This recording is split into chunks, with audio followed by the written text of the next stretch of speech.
Is Myrtle Beach saturated with Airbnbs? Let's find out.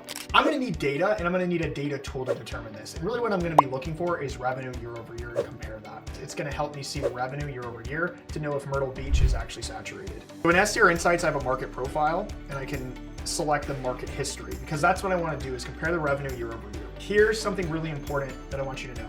Revenue and saturation is not based on the market level, but based on the bedroom count level. Markets aren't saturated, bedroom counts are. So in order to do this exercise, I need to break this down by bedroom count.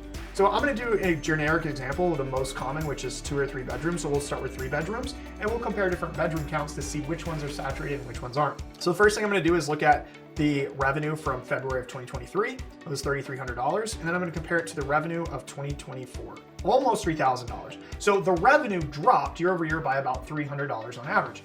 This means that for 3 bedrooms that in this market, it's saturated. Let's check out another bedroom count though, and see if that holds true for the other bedroom counts. Okay, so we're gonna look at 5 bedrooms, $3,200 in February 2023 for 5 bedrooms, but in February 2024, it was much higher with about almost $3,800. So this tells me that there's actually more demand than supply given the previous year. And there's potentially some opportunity in Myrtle Beach, especially for 5 bedrooms. Is Myrtle Beach saturated? For 3 bedrooms, yes. For 5 bedrooms, no.